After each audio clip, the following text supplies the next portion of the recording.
we've got the info, and we've also got the actual promo for Garbage, and this is based on that, basically.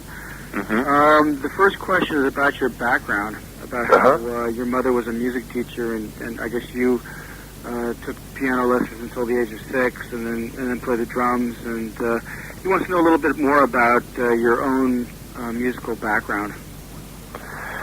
Well, as is somewhat mentioned there, my mother was a music teacher, and the reason that I started playing drums is I saw the Who on the Smothers Brothers show in like 6th grade or something, and Keith Moon absolutely blew my mind. So I bugged my parents to buy me a drum kit, and they bought me like a $59 Sears special for Christmas that year, and then I proceeded to drive them insane, playing along to like Stones records and Beatles records, whatever.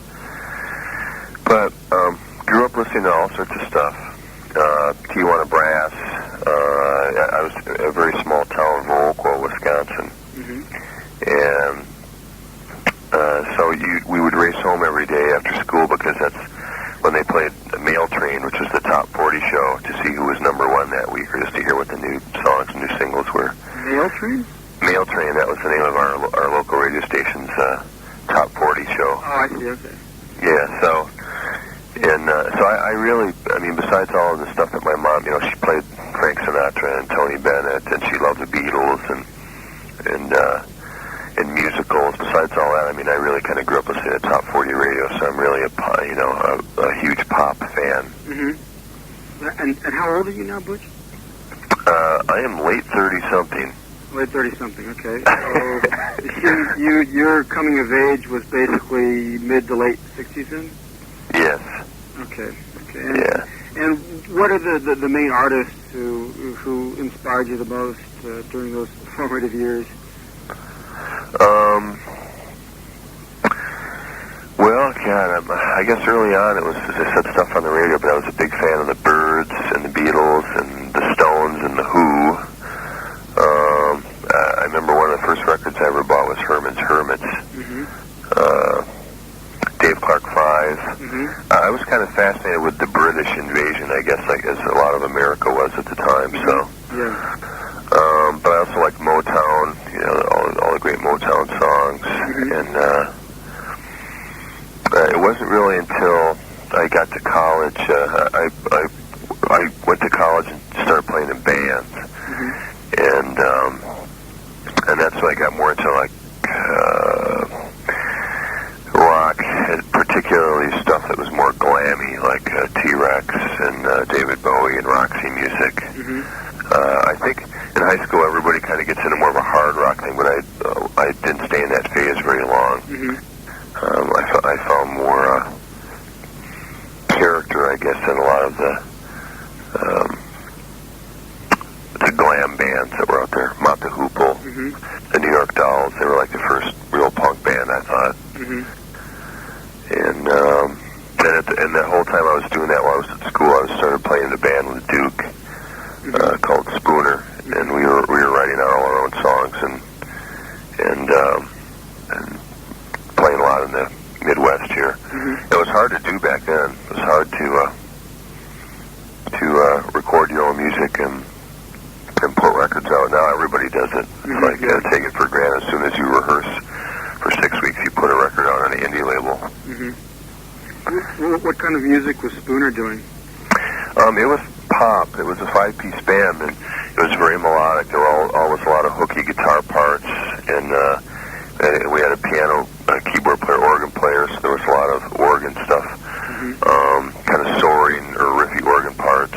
And I probably because the new wave scene kind of exploded, I would say that we were probably lumped into a new wave band, although we had more of a garage feel, more of a trashy kind of feel to the stuff.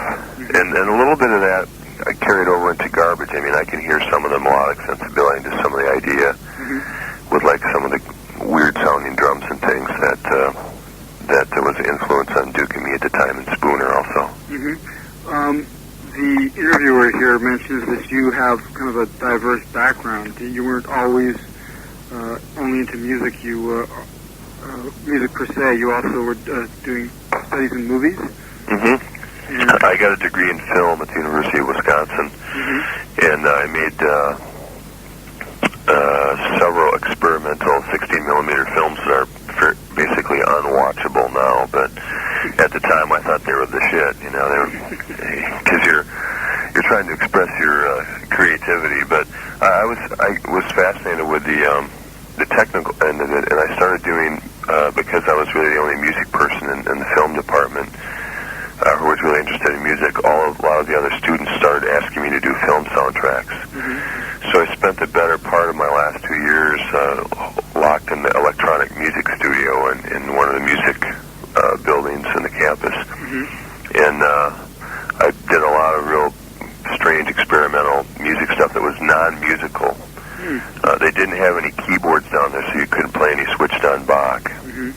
You had to take a patch cord and plug a VCA into a VCO or a VCF, a VCO or a filter or an oscillator. In order to get sound, you had to really manipulate it. You couldn't just press a keyboard and play something. So I learned a lot about the routing of electronics and how where sound comes from, and then the kind of chain and process it can go through if you want to manipulate it. Well, you're losing me, Butch. I don't understand what are these pieces of hardware you're working with? They're not keyboards. What exactly are they? They were like Moog and ARP synthesizers. They were big banks. Like the Moog was the old one, and it was about 10 feet high by 12 feet across, and big panels with knobs and big quarter-inch jacks to connect stuff. And there were all these cords that looked like a big wall of spaghetti when you would start patching stuff up. I mean, it was really cool. It just had a really cool, like lo-fi industrial vibe to it. And you had to come up with ways to eke sound out of that. Yep. The instructor I had was great because he really, we never had any exams. You just had projects, and you had to turn your project in. You also had to explain it. You did have to get up front of the class and explain what you were trying to do. And I remember the very first time, because my name is Vig, I was like last alphabetically to get up and do this, and a lot of people were getting up, and they were, beside themselves with terror, having to explain their art to people, and give these long, windy, pretentious answers. And I finally got and said, I didn't have a clue what I was doing. I just wanted to make something that I thought sounded cool, and I went and sat down, and I played it, and I got an A on it. Well, I guess having gone through those sort of arcane procedures, that when you actually did start working in studios, it must seem like a stroll through the park. Well, yeah. I mean, it was just a really good thing to do because, it just forces you to look at sound in different ways and what you can do to make, to create textures or mood versus, having a melody, which I think is also one of the reasons why I'm fascinated with some of the noise and stranger textures in the Garbage album, or not just in that, but in some of the records that I've also produced. So you were spending those years racking your brains for sound as opposed to writing songs per se, and I guess that contributed to your becoming a producer later on then. Yeah, I mean, the whole time I was doing that too, I was playing in that band, and we were writing pop songs, so I guess the two obviously became intertwined somehow, or that at least was the kind of where maybe it started from. Yeah, this guy is sort of fascinated by the fact that it took you this long to get the band thing going. You've kind of taken a very circuitous route. I guess you think you've gone full circle back to where you started from, right? Yep, and Spooner evolved into a band called Firetown that put 2 records out on Atlantic in the mid-'80s, and we toured up and through like 1989. I'll be damned.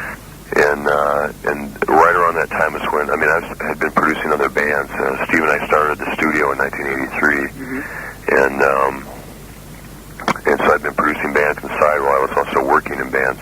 But that was around the time where my production career really took off, and I started getting a lot of work. And we had always, one of the reasons we built the studio was we always wanted to do our own stuff, and then because you have to pay bills, we never really had a chance to do that. So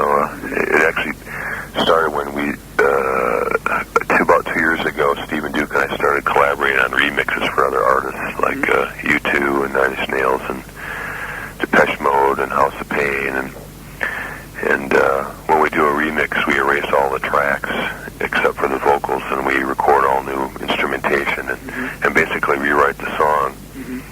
And that was the sensibility that inspired us to start a band, because we were writing again and we were playing again and manipulating sound again. So a lot of the, if you heard any of those remixes, some of the elements in those remixes are definitely in Garbage. Now, exactly how far do you go back with Steve and Duke? Well, I met Duke in school, I guess around 1980, and I met Steve in school too. He was also a comm arts major, a film major, and after we finished school, we were still working in bands, and about a year and a half after that, Steve and I came up with the idea to start a studio. So we moved into an old warehouse and just started recording punk bands, because at the time there were a lot of punk bands in Madison. And they wanted to record fast and cheap, so we were their ticket. I'll be damned. And I guess a lot of people are going to see Garbage as the project of the famed producer Butch Vig. Is that a problem for you at all, or do you think you can kind of rest on your laurels? I think we were quite reticent about it to start with, but we've done quite a bit of press now, and people focus on it, but the response to the record has been really, for the most part, very favorable, and we just tell people we really hope that they judge it on the music, and I'm just a quarter of the band. It is a collaboration. We co-produced it and co-wrote all the songs together. So it's for me it was a good, healthy thing to do, to be able to step back a little bit and not have to make all the decisions. And so we hope that ultimately people will judge on the four of us. It's probably a blessing and a curse, because in some ways I'm sure we got a lot of attention because I am involved. And that maybe people wouldn't have bothered to listen otherwise. But I also know that I would be cynical if I heard a producer was starting a band, putting a solo record out. I would think, oh, what is this egomaniac doing? But it's really not me. I'm just a part of it. So hopefully people will like the record, because they love Shirley singing and they like the songs. We assume that you guys had produced it yourself, but the credits for the producer are conspicuously absent from the album. Well, why is that? Well, probably because having three producers in the band, we just thought it's a bit redundant to say produced by Garbage. So I don't know. We just thought recorded Smart Studios. It made as much sense as anything. So. How about in the actual workings of the band? Is it tough for each member to stay within a fixed role, or are you guys pretty flexible and pretty democratic about how it works? Kind of move all over the place.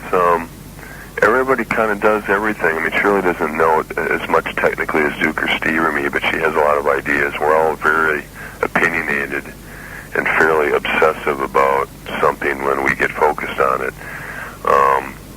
But there's actually some guitar stuff that I played and manipulated, and Shirley played some guitar and came up with some sonic ideas.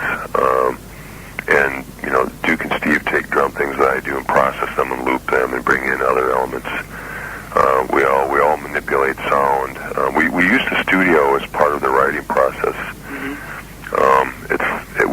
We just decided that we didn't want to have to keep it as strip the songs down to an organic thing that we would be able to go and play in your basement. So there's a lot of layers of things that come from all three of us on each song. Sometimes it might be a noise track. Typically, I would say that Duke is more disciplined and plays the more melodic parts, and Steve plays the more noisy guitar things, or puts noise loops down. But sometimes it's just the opposite. Sometimes Steve played the hooks, and Duke put down a lot of the noise things, or I put a lot of the noise things down, or maybe I put the melodic hook down, and those guys played all the noise tracks. So it just depends on the song, really.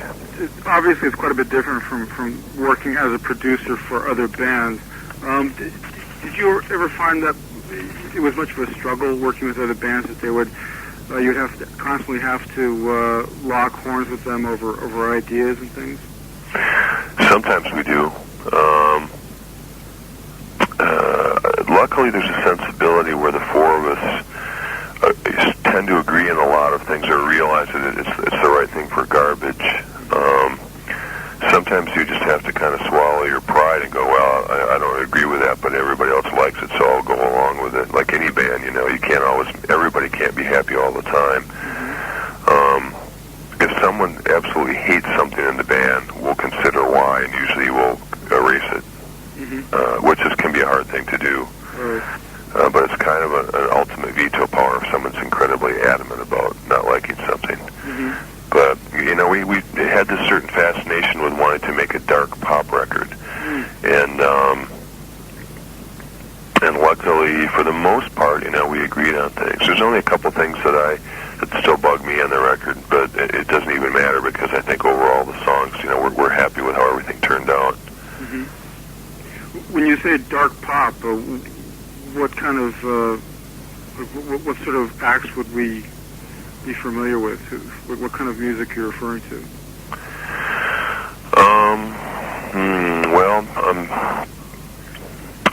Let me think if I can give you some analogies. I mean, I liked, I guess some of the more English stuff that was moody,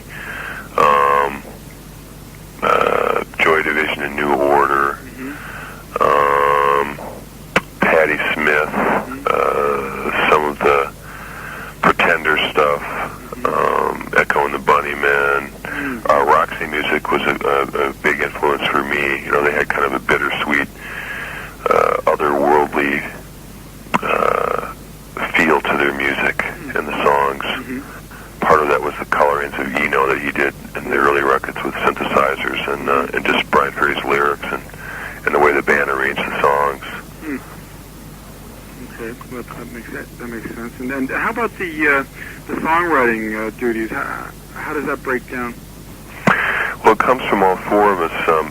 Someone will bring in a riff or an idea, or we'll jam and come up with something, and then come in the next day and sample ourselves and loop it, and we'll play on top of that.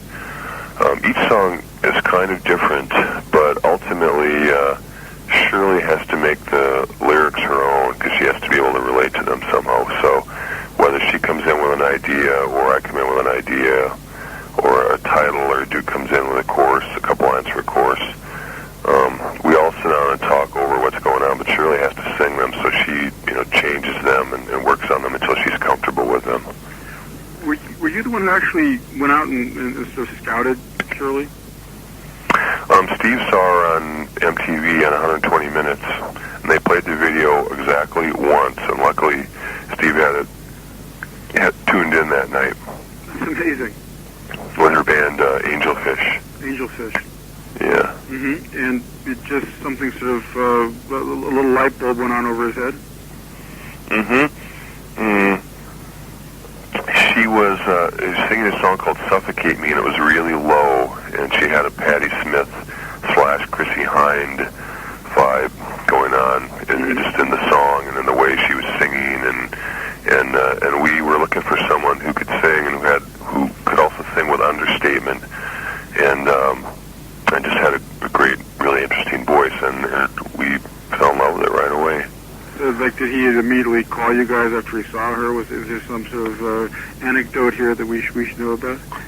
Well, we actually he called our management, who's over in the UK, and half of our management team is over there, and they tracked her down, and I think, you know, they said they called her label, and the label called up and really excited, said there's these guys who want to work here. One of the guys is this producer, Butch Vig, and Shirley was like, oh yeah, really, okay, well, whatever. And they were really excited. She goes, she didn't quite get it, and then they had to explain to her who I was, and then she looked at their Nirvana record or whatever, and then understood. So, but regardless, she was still working with her band at the time. They had a record that had just come out. This is about a year and a half ago or so, and so we went and met her, and we were in London, and had lunch with her, and just liked her as a person, and I think that she liked us. I think initially she thought we were going to have like, white leather trousers on and spandex and cowboy boots or something. I don't know. She thought we'd be real sleazy, and maybe we are. I don't know, but Duke and Steve and I are quite Midwestern and pragmatic in our attitude, I guess, towards things. So I think she was surprised, but then when she was on tour, we went and met her in Chicago and saw her, and then she came up on a couple days off and worked on some songs at the studio. And we actually worked in Steve's basement. We were still writing the songs, and we gave them to Shirley, and then the stuff that we worked on initially in Steve's basement ended up making it to the final cut. She sang Queer and Stupid Girl and Vow were all done. We're all done in Steve's basement on an 8-track. I mean, we transferred them to 24-track and added a lot of stuff to them, but the basis for the songs were all done there.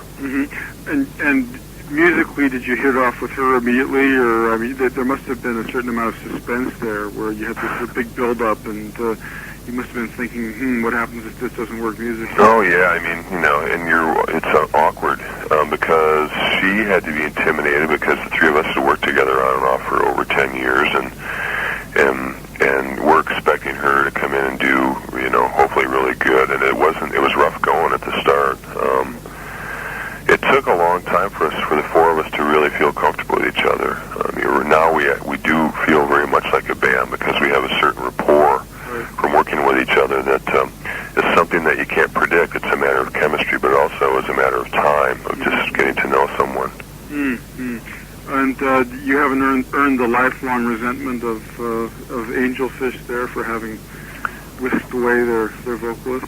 I have no idea. Shirley was the only one signed as Angelfish. Ah, okay. So she was basically who the label signed, and she had a band with her, but they weren't signed to the label as such. So they were just kind of cut out. She wrote songs and they played them and toured with them, but I don't know what her plans were to work with them or not. So I know she's totally in a garbage right now. I mean, I know that she's really enjoying being in the band at the moment, and we really have encouraged her to write and to bring in ideas and to be opinionated and to put as much input as possible into the band and into the songwriting. I think in some of the bands that she worked in before, she was always kind of a side person, and maybe because she was a woman too, they never really gave her much room for opinions and for ideas. So I think she likes some of the freedom that she has now. And every time you say garbage, I kind of feel like chuckling. You must have had in mind a certain amount of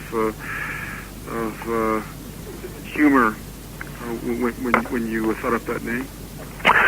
Yeah, that came from a friend of ours walked in when we were doing a 9 Inch Nails remix, and at that point the mix is really noisy. There was very little music on it, and he said, "What the hell is this? It sounds like garbage." And I got kind of defensive and said, "Well, we're going to turn this garbage into a song at some point." And I'm not sure why we thought that was funny, but that's kind of where this is garbage. The shit is garbage. We kept saying that over and over, and somehow that's where the idea for the band name came from. And we thought it's good to have some self-deprecation, and especially since we consider ourselves a pop band, and pop music is ultimately very disposable, or so they say. We hope that we're not ultimately that disposable, but I think it's good to have a sense of humor with it. It certainly has lent itself to people coming up with creative lines at the start of a review. But as I said, for the most part, it's been the press has been overwhelmingly very favorable to the record, and everyone really seems to like it. Getting back to you as a producer, what was the first record you were ever truly impressed by production-wise? God, I think early Beatles stuff, I just thought was amazing, like Revolver and probably Rubber Soul, Revolver, and Sgt. Pepper's. Those three records, I still listen albums. They kind of set the standard, for how good can you be. I don't know if anyone will ever touch those records. But you have to try. That's the whole thing. You have to see if you can make a record that's as good as that and on its own terms. So. And I guess you've also gone on record as saying that you like Chris Thomas and Todd Rundgren as well.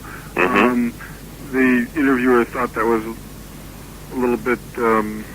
It's kind of in contrast to the actual records that you worked on, which were more thrashy or more guitar-y.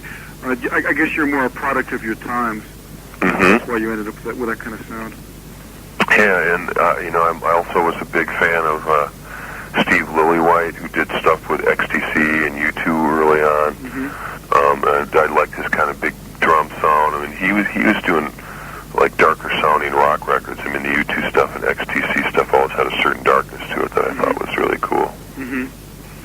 I really like Flood's work lately. I think he's probably my favorite producer out there, producer du jour, I guess. But I just think he's making great records, really interesting and challenging sounding, and yet in somewhat of an organic way. He's even though I know he uses technology and stuff, he's making great sounding records. As long as you brought that up spontaneously, there was a little list of producers here that this guy wanted you to critique very briefly. Flood was number 9 on the list here. Number 1 is Steve Albini. Oh, I have no comment on Steve Albini. Okay. 2 is Jack Endino. I think Jack is a good producer. He definitely works kind of from the indie aesthetic.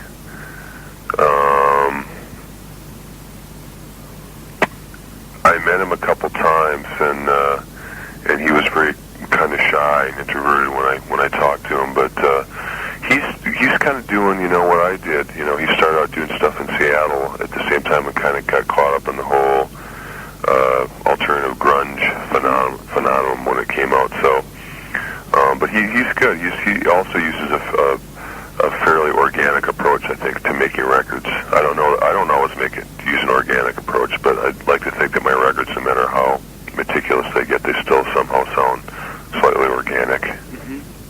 Andy Wallace. Yeah, he's great.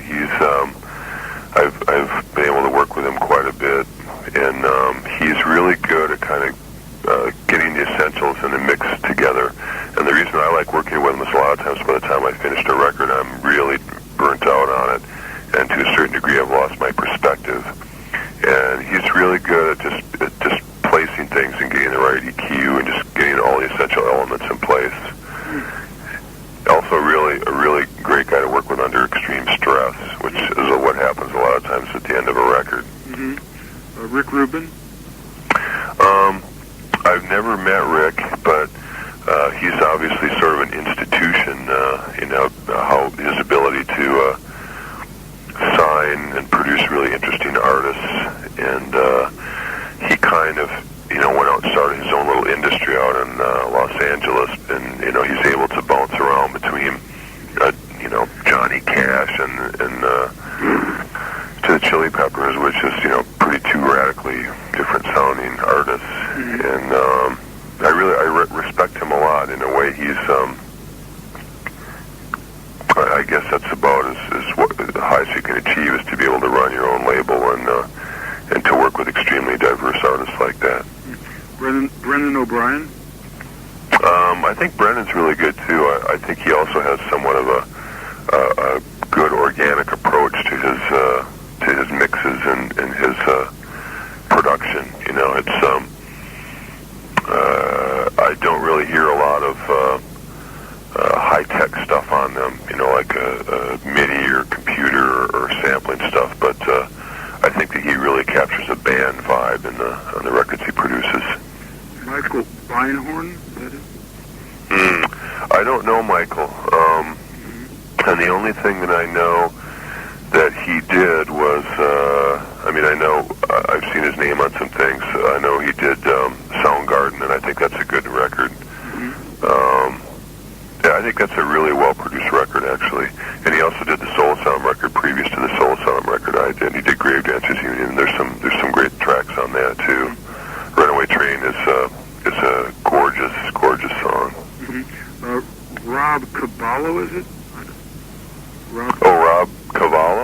Cavallo, okay, yeah, Cavallo. The Green Day producer. Well, he's kind of the producer du jour, I guess. Because he's, he did Jawbreaker also.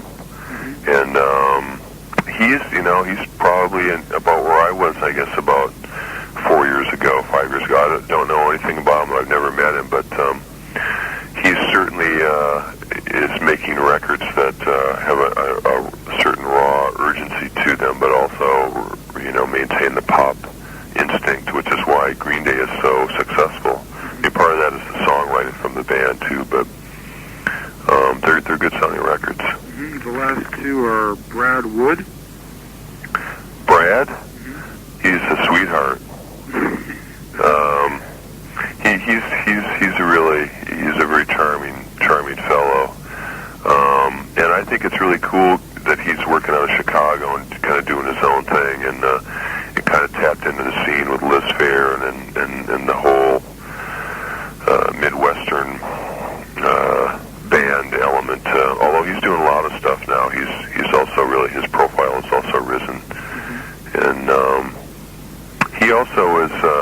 I can see him, certain things in him that happened to me, which I think has probably got to be really exciting for him, because he's kind of in that point where he's getting a lot of work, and a lot of people are calling him, and a lot of new and young bands in the industry really respect him for what he's doing. So I'm really excited for him. And last but not least, Dave Sardee, is it? I'm not sure who that is. Okay. All right. Just out of curiosity, not to pry, why did you pass on Albini? Steve Albini has dissed me in the press a lot, and a lot of people always want to get comments. Because he comes from such a hardcore indie aesthetic that it's very hard for him to see anything but that. And he's also very acidic and likes a good argument. So I have really absolutely no comment on his records. Okay, fair enough. I do think he's very smart, and he can be very funny. But I don't really buy any of the records that he produces. Interesting question about how you felt when you first broke big as a producer. After I guess after Nevermind, and you were getting a lot of offers. How does that feel? Well, it's exciting. It's also somewhat overwhelming, especially when everybody calls you up and wants you to make them sound quote unquote alternative when they aren't really an alternative band to begin with. It's really great because in this industry, as an engineer or a producer or a musician, it's really hard to make a living. And anytime that kind of fortune happens to you, and you through luck or hard work or a combination of whatever, it's like you have to just kind of jump in and go with the flow, because it also doesn't necessarily always last that long. I still have this fear in me that I'm only as good as my last record. So, like a lot of people, you can be on the top of the list one day and then at the bottom of the B list in 6 months from then. So, which is probably good. I don't know whether it's being obsessive or neurotic or paranoid, but I probably have a little bit of all those in my personality. I have this very calm demeanor on the outside, but sometimes I'm boiling under the surface. So, are you still for hire even now that you've got Garbage in full gear? Well, I've taken a hiatus from production through the run of this record, and we already have plans for a second Garbage record, and we're going to tour. We're actually hoping to make it. We're going out November 1st here for about a month, and then we're going to Europe, and we want to make it down to Australia, New Zealand, and Japan in January and February next year. And so the hiatus lasts till then, till February of next year? Yeah, I'll probably do something. I'll probably take a break, as I said, when we're done promoting this record, sometime in the spring or summer next year, and then we'll probably end up starting writing again, later next year, and hopefully the process of making the second Garbage album will be faster than the first one. I think it will be, because now that Shirley's joined us, I mean, we went and just did 4 B-sides recently, and we did them really fast. and they turned out pretty cool. They're all kind of diverse, and it was really fun. So I think that bodes well for the creativity and the enthusiasm for writing together. But I would imagine that even though the things are going well with the band, they must have apprehensions about the prospect of having to hold down two different careers, because there aren't that many musicians who are also successful as producers. Well, a lot of people have told me I'm crazy to do this, that I can make a lot more money as a producer, but I think I needed to. It was good for me to do because I had started to burn out a little bit, and I get very obsessive about the records I make, including my own, and sometimes it's just good to kind of wear a different hat, and it's like I'm really having fun doing this right now. We hope it's successful and that people like it and it sells, because we'd like to keep doing it, but I'll go back to producing records again, and hopefully people will still remember who I am, and I'll still be able to throw my hat in the ring and work with some artists that I really respect. And lastly, who have you not worked with? Who you would like to work with? That's a tough question. A lot of people ask me that, and I've turned down a lot of over the years, like some people who I'm just absolutely astounded that they called me up. A lot of like famous bands who've been around, or artists who've been around for a while, but I kind of like to work with people who I consider my peers in a way, who kind of either grew up and started putting and writing records the same time I did, and they're kind of caught up in the same environment to a certain extent. I'm not really sure why that is. I think maybe because there's a little bit more of a sensibility about what they're trying to do, what kind of vision they're trying to achieve. I really like Trent Reznor and Nine Inch Nails a lot lately. I did a remix that I really enjoyed, and I met Trent, and he seemed fairly intense, but also, he's from Cleveland. He's a Midwesterner. I liked a certain aesthetic that he had, and the way he approached his songwriting and what he's trying to do with his band. But he's kind of doing his own thing right now. I mean, I think he's in writing again, and I can't even, I can't call him up right now anyway, because I'm too busy doing garbage. So. Are you following the scene these days, or do you find yourself more and more locked into your own music? Kind of locked into my own thing, and I actually, when I work on a record, I don't really go out very much. I don't really buy a lot of CDs or listen to radio, or I don't watch MTV too much. I try to read and watch CNN, basically, to kind of close a lot of the other music out. I don't want to get caught up in listening to what someone else is doing and think, oh, we have to do this or we have to do that. Usually when I finish an album, then I'll go out and buy like 20 CDs, or I'll have friends suggest things that are cool and go out and try and play catch-up, but I don't, I kind of shut myself in when I'm working on an album, whether it's garbage or someone I'm producing, and I need to like sleep and eat and breathe and dream it, and it's not necessarily healthy, but it's the only way I know how to make records. All right, Butch. Well, I thank you very much for your time. I think we covered all the bases, and I wish you guys the best of luck. Cool. Well, hopefully we'll be over there, and you should send us a copy. Send it to just to the label or something. We'd love to see it when it comes out. Of course, we won't be able to translate it, probably, right? Well, what happens is that this magazine, Rocking On, it's the biggest selling music magazine in Japan, and the way they run interviews is just they run the verbatim comments.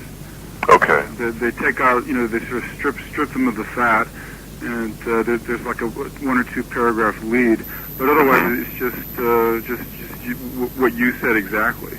Okay. With some of the stuff taken out. Yeah. Well, just added me so I sound intelligent and all. If I was babbling on here. Well, something like that. Yeah. So anyway, yeah, they'll send the management a copy. Okay. Cool. All right. Well, thank you very much.